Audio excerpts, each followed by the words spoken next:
की तरफ बढ़ती हूँ शांति प्रसाद भट्ट जी, क्योंकि सवाल यही है कि जब जनता विश्वास करके अपने क्षेत्र में एक अपने जनप्रतिनिधि को चुनती है, तब उम्मीद ये रहती है कि जनता के लिए काम किया जाएगा विधायक की तरफ से। लेकिन यहाँ विधायक अपनी ही महत्वाकांक्षा को पूरी करने में लगे हुए हैं, कभी बीजेपी से कांग्रेस में तो कांग्रेस से बीजेपी में। एक निर्दलीय को इसलिए जनता चुनती है क्योंकि वो जब तंग आ जाती है दलों से, तब एक निर्दलीय को चुना जाता है। लेकिन अब तो यहाँ पर यह भी देखने के लिए मिल रहा है कि निर्दलीय भी अब शामिल हो रहे हैं इन सियासी दलों में। देखिए रीना जी, जनता इस बात को देख रही है, उत्तराखंड की जनता बड़ी पढ़ी लिखी है और इन चीज़ों को देख रही है कि पिछले 20 वर्षों में जो राज्य आंदोलनकारियों के सपने थे, जो जिन्होंने उत्तराखंड बनाने के लिए शहादतें दी, उन शहीदों के जो सपने थे कि हमारा राज्य अगर अस्तित्व में आएगा तो हमारा भौगोलिक आधार पर विकास तय किया जाएगा, चाहे फिर वो परिसीमन हो, विकास की योजनाएं हों। और हम आर्थिक रूप से उत्तर प्रदेश से कमज़ोर थे।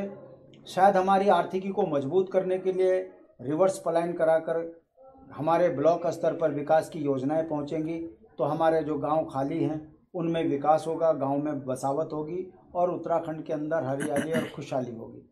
हमने सोचा था कि राज्य बनेगा, हमारी संस्कृति और सभ्यता, हमारी बोली भाषा, ये सब सुदृढ़ होगी और उत्तराखंड विकास से जुड़ेगा और हम मुख्य धारा का एक अंग बनेंगे।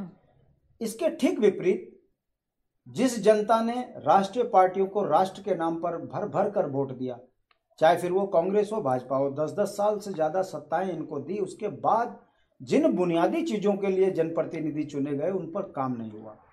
और लोकतंत्र के लिए इससे बड़े शर्म की क्या बात होगी कि जो कैबिनेट मंत्री हो वो कांग्रेस छोड़कर भाजपा में जाए केवल इसलिए कि कांग्रेस भ्रष्ट है।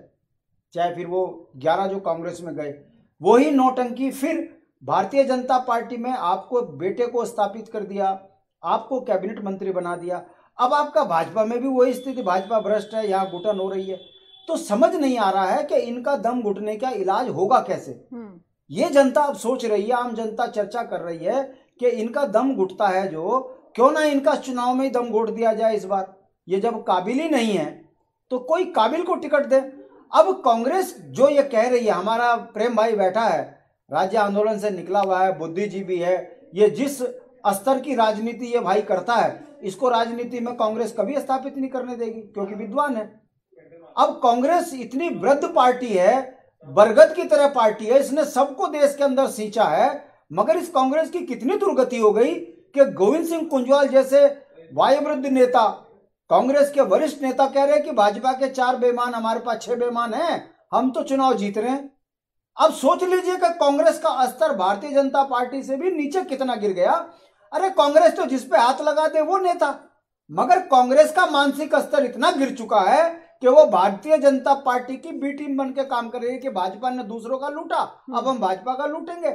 अब जनता ये नहीं समझ पा रही है कि हम भाजपा कांग्रेस को वोट दे रहे हैं या कांग्रेस भाजपा को वोट दे रहे हैं। अगर भाजपा की गोद से हटकर कोई कांग्रेस की गोद में आ रहा है तो फिर वोट क्यों मांगेंगे।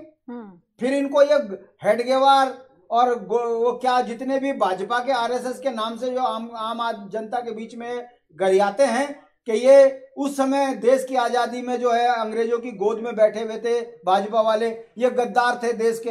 अगर ये भाजपा में आ गए तो अब ये क्या देश के गद्दार नहीं रहेंगे। बिल्कुल, बयानों में तुरंत बदलाव आ जाता है। वैसे ही भारतीय जनता पार्टी के गंध को आप स्वीकार रहे हो और भाजपा कांग्रेस के गंध को।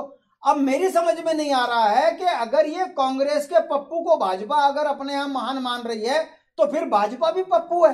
चलिए तो ठीक है, बीजेपी कांग्रेस में जो चल रहा है वो चल रहा है, लेकिन शांति प्रसाद भट्ट जी, उत्तराखंड क्रांति दल अभी फिलहाल स्थिति बताइए, आप लोग क्या प्लानिंग कर रहे हैं? क्योंकि आप लोगों के पास तो मजबूती के साथ जनता के साथ संपर्क में रहने का मौका है। आप लोग तो क्षेत्रीय पार्टी हैं और मजबूती के साथ जनता के मुद्दों को, उत्तराखंड के मुद्दों को उठा सकते हैं। बहुत सही सवाल किया आपने रीना जी। 80 के दशक में उत्तराखंड क्रांति दल को लोग देशद्रोही, राज्य विरोधी, चंद मुट्ठी भर, इनसे होने का नहीं, राज्य बनेगा नहीं, और वही लोग 90 के दशक में हमारे पीछे खड़े हो गए थे। काशी सिंह एरी संघर्ष को हम तुम्हारे साथ हैं, संयुक्त संघर्ष समिति के अध्यक्ष काशी सिंह एरी थे, संरक्षक इंद्रमणि बडोनी थे। लोकतंत्र में वैचारिक लड़ाई लड़ रहे हैं। हमारा यह कहना है, हम धरती पुत्र हैं, क्षेत्रीय दल हैं, जनहित के मुद्दों पर संघर्ष करके राज्य लिया है और जनहित के मुद्दों पर लड़कर राज्य को बचाने का काम भी हम ही कर रहे हैं। आज जनता ने राष्ट्र के नाम पर जिनको वोट दिया, आज जनता उनको देख रही है कि ये ठगे हैं, लूट रहे हैं, इनका बुनियादी चीजों से कोई लेना देना नहीं है। हम पहले भी बुनियादी सवालों पर अड़े हुए थे, आज भी बुनियादी सवालों पर अड़े हैं, और हम आपके माध्यम से कह रहे हैं कि जिस दिन जनता का जनमत उत्तराखंड क्रांति दल को मिलेगा, फिर वो चाहे कर्मचारी हो, व्यापारी हो, छात्र हो, नौजवान हो, मातृशक्ति हो, किसान हो, उनके बुनियादी असूलों को लेकर हम उत्तराखंड का चौमुखी विकास करेंगे। हमसे लोग सवाल करते हैं क्या करोगे? अब आप देखिए 60 नाली का किसान और उसको 5 किलो अनाज देकर कह रहे हैं हमने किसान का सम्मान कर रहे हैं। उत्तराखंड का किसान उसको 500 रुपए महीना देकर कह रहे हैं हम तुम्हारा सम्मान कर रहे हैं। उत्तराखंड क्रांति दल स्पष्ट कहता है अपने खेत में हल लगाओ, 200 रुपए रोज पाओ। मातृशक्ति अपनी गाय भैंस घर में रखे, 200 रुपए रोज पाए। किसान को खेती से जोड़कर उसके सम्मान की रक्षा अगर कोई करेगी तो वो यूकेडी करेगी। उत्तराखंड के बुनियादी सवालों पे कोई काम करेगा तो वो उत्तराखंड क्रांति दल करेगी। छात्रों को पढ़ने वालों को, लेना होगा, प्रत्येक परिवार को रोजगार देने की बात अगर करते हैं, जनता को विश्वास में लेना होगा।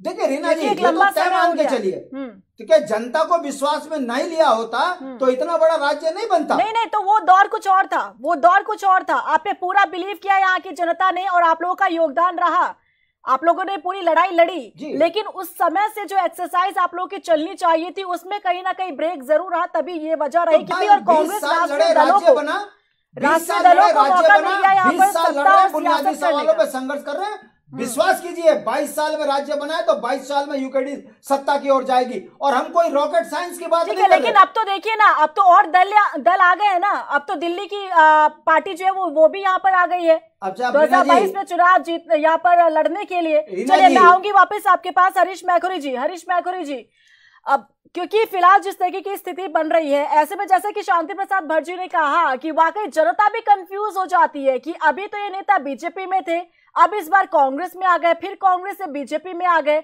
यहां तक कि कई बार तो हम और आप बात करते हुए, चर्चा करते हुए भूल जाते हैं कि कौन से नेता किस पार्टी में थे और कौन से किस पार्टी में आ गए हैं।